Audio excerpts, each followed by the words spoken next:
আসসালামু আলাইকুম, সবাইকে স্বাগত জানাচ্ছি গ্লোবাল ভিউজে। আপনাদের সঙ্গে আছি আমি ফাহাদিয়া মিতু। আজ জানাবো আন্তর্জাতিক গণমাধ্যমে আলোচিত সংবাদ ও বিশ্লেষণ। যুদ্ধক্ষেত্রে ঝিমিয়ে পড়েছে ইসরায়েলি বাহিনী। প্রধানমন্ত্রী নেতানিয়াহু বুঝতে পেরেছেন হিজবুল্লাহর সঙ্গে যুদ্ধে পেরে ওঠা সম্ভব নয়। পশ্চিমা মিত্রদের মাধ্যমে একটি যুদ্ধবিরতি চুক্তির জন্য মরিয়া হয়ে উঠেছেন তিনি। যুদ্ধবিরতির নীতিগত অনুমোদনও দিয়ে দিয়েছেন নেতানিয়াহু। এখন যে কোনো সময় হতে পারে যুদ্ধবিরতি। এই অবস্থায় ইসরায়েলের সামরিক অবস্থানগুলোতে বৃষ্টির মতো মিসাইল ছুড়েছে হিজবুল্লাহ। গাজায় হানাদার সেনাদের ওপর অবিরাম হামলা চালিয়ে যাচ্ছেন ফিলিস্তিনি যোদ্ধারা। ইরান বলেছে ইসরায়েলের ধ্বংস এখন সময়ের ব্যাপার। আল মায়াতিনের খবরে বলা হয়, সোমবার বেশ কয়েকটি ইসরায়েলি সামরিক অবস্থানে নিখুঁতভাবে আঘাত এনেছে লেবাননের হিজবুল্লাহ। এতে বড় ধরনের ক্ষয়ক্ষতির মুখে পড়েছেন দখলদার সেনারা। দক্ষিণ লেবাননে প্রতিরোধের মুখে টিকতে না পেরে আল বাইয়াদা শহর থেকে ইসরায়েলি সেনাদের প্রত্যাহার করে নেওয়া হয়েছে। প্রত্যাহারের সময় শহরতলির একটি বাড়িতে ইসরায়েলি সেনাদের অবস্থান লক্ষ্য করে হামলা চালানো হলে বাড়িটি ধ্বংস হয়ে যায়। বেশ কয়েকজন সেনা হতাহত হন। এদিন অধিকৃত আক্কার উত্তরে ইসরায়েলের গোলানি ব্রিগেডের প্রশাসনিক সদর দপ্তর শ্রাগা বেইসে রকেটের ঝাঁকে নিক্ষেপ করেন হিজবুল্লাহর যোদ্ধারা। অধিকৃত গোলানে স্থলবাহিনীর ঘাঁটি ফোরান ক্যাম্পে প্রথমবারের মতো রকেট হামলা চালান তারা। গোলানে ৭১তম আর্মার্ড ব্যাটালিয়নের সদর দপ্তর রাবিয়া ঘাঁটিতেও তাদের যোদ্ধারা রকেট ব্যারেজ দিয়ে আঘাত হানেন। ইসরায়েলি শহর নাহারিয়াতেও রকেট ব্যারেজ দিয়ে আঘাত করা হয়। দক্ষিণ লেবাননের দেইর মিমাস কফার কিলা ট্রায়াঙ্গেলে অবস্থান নেওয়া ইসরায়েলি সেনাদের ওপর বিপুল পরিমাণ রকেট নিক্ষেপ করেন লেবানিজ যোদ্ধারা। সীমান্ত শহর খিয়ামের একেবারে দক্ষিণ পূর্বে ইসরায়েলি সেনাদের অ্যাসেম্বলি পয়েন্টে প্রিসিশন গাইডেড রকেটের মাধ্যমে হামলা চালানো হয়। শত্রু সেনাদের ওপর ২ দফা রকেট হামলা হয় খিয়ামের দক্ষিণেও। চামা শহরের পশ্চিমে ইসরায়েলের একটি মার্কাভা ট্যাঙ্ক ধ্বংস করেন প্রতিরোধ যোদ্ধারা। এতে ট্যাঙ্কের ক্রু সদস্যরা হতাহত হন। এদিন যেসব অবৈধ ইহুদি বসতিতে আঘাত হানে হিজবুল্লাহ, তার মধ্যে রয়েছে আভিবিম, মেরন আল মালিকিয়া ও সোমেরা। মেরনে ২ দফা আঘাত হানেন প্রতিরোধ যোদ্ধারা।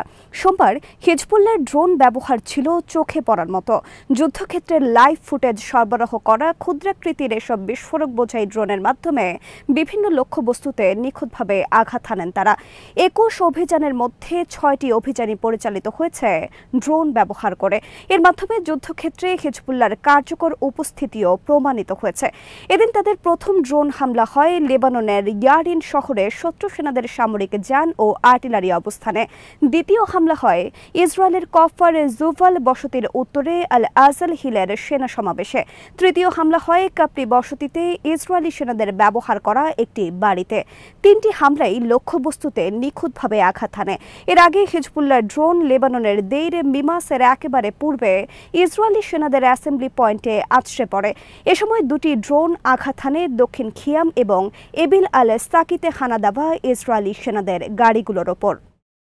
গাজা যুদ্ধের ৪১৬তম দিনে উপত্যকার কেন্দ্রস্থল এবং উত্তরে হানাদারদের ওপর বেশ কিছু শীর্ষস্তরের হামলা চালিয়েছেন ফিলিস্তিনি যোদ্ধারা। হামাসের আল কাসাম ব্রিগেডস উত্তরের বেইত লাহিয়ার তাইবা মসজিদের পাশে একটি বাড়িতে ঘাঁটি গড়া ১০ সদস্যের একটি ইসরায়েলি পদাতিক বাহিনীর ওপর গ্রেনেড হামলা চালায়। হাত্তাবিয়া স্ট্রিটেও আল ইয়াসিন আরপিজি দিয়ে একটি মার্কাভা ট্যাঙ্কে আঘাত হানেন তারা। গাজা সিটির পশ্চিমে আল তাওবাম এলাকায়ও ১০ পদাতিক সেনার ওপর অ্যান্টি পার্সোনাল আরপিজি দিয়ে আঘাত হানেন কাসামের যোদ্ধারা। এতে কয়েকজন সেনা নিহত এবং আহত হন। ইসলামিক জিহাদের আল কুদস ব্রিগেড সেদিন বেইত লাহিয়ার আল সীমা এলাকায় ইসরায়েলি সাজোয়া ইউনিটের সেনাদের সঙ্গে তীব্র লড়াইয়ে নিয়োজিত হন। আলসান এলাকায় তাকিব বোমা দিয়ে একটি মার্কাভা ট্যাঙ্ক ধ্বংস করেন তারা। জোহর আল দিকে ইসরায়েলি সেনাদের ওপর মর্টার হামলা চালায় মার্টার ওমর আল কাসেম ফোর্স।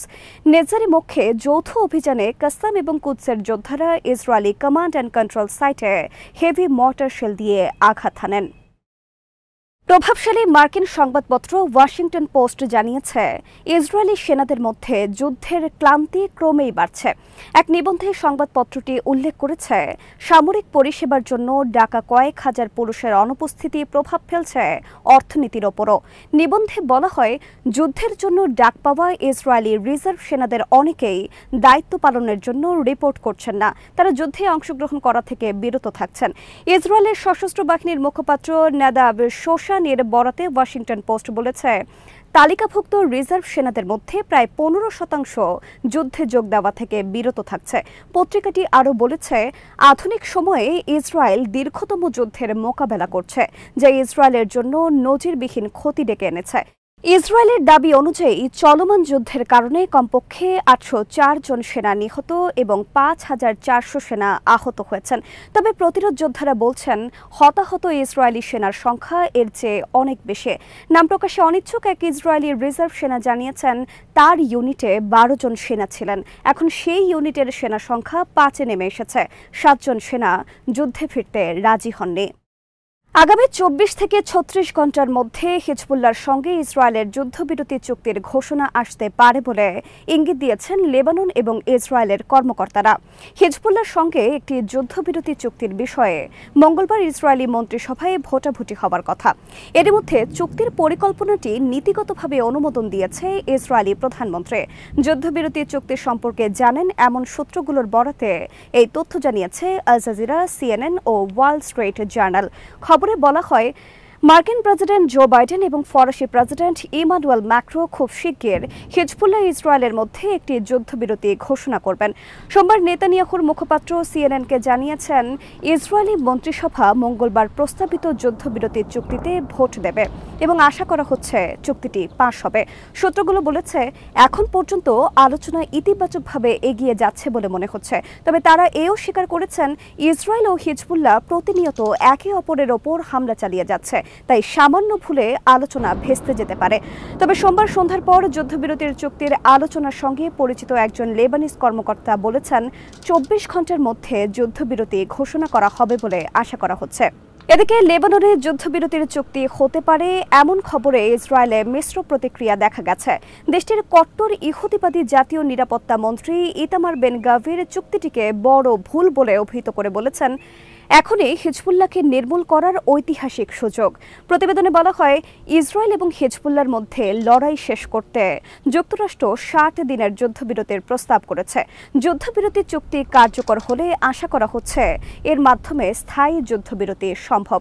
এদিকে লেবাননের ডেপুটি স্পিকার ইলিয়াস বুসাব সোমবার আল মায়াদিনকে বলেছেন, আগামী কয়েক ঘণ্টা বা কয়েক দিনের মধ্যে যুদ্ধবিরতি চুক্তির ঘোষণা হতে পারে। ইরানের সর্বোচ্চ নেতা আয়াতুল্লাহ আলী খামেনি বলেছেন, মানুষের ঘরবাড়িতে বোমা বর্ষণকে বিজয় বলে না।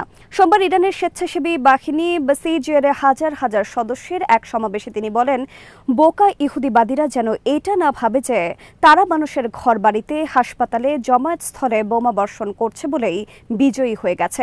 বিশ্বের কেউ এটাকে বিজয় বলে মনে করে না।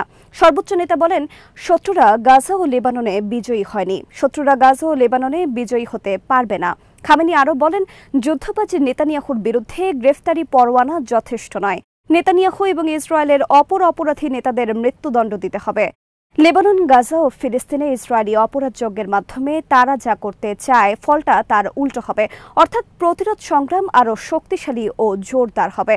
এটা একটা সার্বিক ও অপরিবর্তনশীল নিয়ম। তিনি বলেন, আমি বলি, বর্তমানে প্রতিরোধ ফ্রন্ট যতটা সম্প্রসারিত হয়েছে, আগামীতে তা আরও কয়েক গুণ বাড়বে।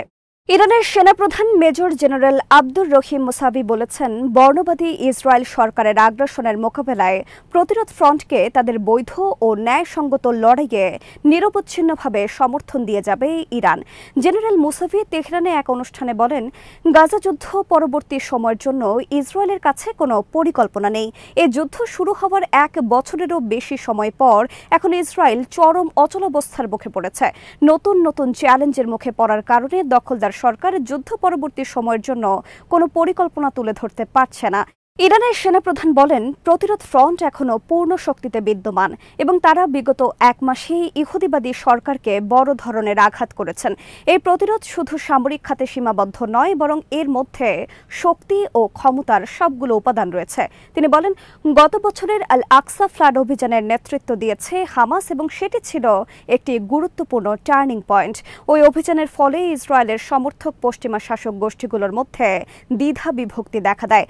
মুসাবি বলেন, সবচেয়ে সন্দেহভাতিক মানুষটিরও এখন আর এই ব্যাপারে সংশয় নেই যে ইসরায়েল আর 25 বছরেরও কম সময়ের মধ্যে ধ্বংস হয়ে যাবে। গাজা উপত্যকায় যুদ্ধবিরতি প্রতিষ্ঠা করার লক্ষ্যে জাতিসংঘ নিরাপত্তা পরিষদের আরেকটি প্রস্তাবে ভেটো দিয়ে মার্কিন সরকার নিজের আন্তর্জাতিক গ্রহণযোগ্যতা আরও নষ্ট করেছে বলে মন্তব্য করেছে রাশিয়া। নিরাপত্তা পরিষদের 10 অস্থায়ী সদস্য দেশের তৈরি করা প্রস্তাবটিতে যুক্তরাষ্ট্র ভেটো দেওয়ার পর সোমবার জাতিসংঘে নিযুক্ত রাশিয়ার উপরাষ্ট্রদূত দিমিত্রি পোলেনস্কি বলেন, জাতিসংঘের সাধারণ ও নিরাপত্তা পরিষদের বেশিরভাগ সদস্য দেশের মতামতের বিপক্ষে গিয়ে যুক্তরাষ্ট্র তার ভেটো ক্ষমতা প্রয়োগ করেছে।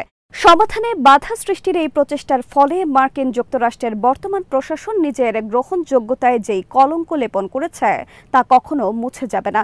তবে যুক্তরাষ্ট্রের বাধার পরেও গাজা উপত্যকায় ভয়াবহ রক্তপাত বন্ধ করার জন্য রাশিয়া চেষ্টা চালিয়ে যাবে বলেও তিনি প্রত্যয় ব্যক্ত করেন। এদিকে জাতিসংঘে নিযুক্ত চীনের স্থায়ী প্রতিনিধি ফু কং অবিলম্বে গাজা উপত্যকায় নিঃশর্ত যুদ্ধবিরতি প্রতিষ্ঠার আহ্বান জানিয়েছেন। তিনি জাতিসংঘ নিরাপত্তা পরিষদে মার্কিন ভেটোর তীব্র নিন্দা জানিয়ে বলেন, এর ফলে অবরুদ্ধ উপত্যকায় আরও বহু মানুষের প্রাণহানি ঘটবে। আল জাজিরা জানিয়েছে, লেবাননে ইসরায়েলি হামলায় সর্বশেষ 24 ঘণ্টায় অন্তত 31 জন নিহত হয়েছেন। গাজার উত্তরাঞ্চলে ইসরায়েলের 3 হামলায় নিহত হয়েছেন 12 ফিলিস্তিনি। ইসরায়েলি সেনারা হামলা চালিয়েছেন সিরিয়ায়ও, সেখানে নিহত হন 2 জন। গাজার স্বাস্থ্য মন্ত্রণালয় জানিয়েছে, গত বছরের 7 অক্টোবর উপত্যকায় ইসরায়েলি হামলা শুরুর পর এই পর্যন্ত অন্তত 44,235 ফিলিস্তিনি নিহত হন, যাদের 70% শিশু ও নারী। এ সময় ইসরায়েলি হামলায় লেবাননে প্রাণ হারান 3,768 জন। আজ এখানেই শেষ করছে। সবাই ভালো থাকুন, সুস্থ থাকুন আর দেখতে থাকুন বিডি ভিউজ। চ্যানেলটি ভালো লাগলে সাবস্ক্রাইব করুন, সংযুক্ত থাকুন আমাদের ফেসবুক পেজে। আল্লাহ হাফেজ।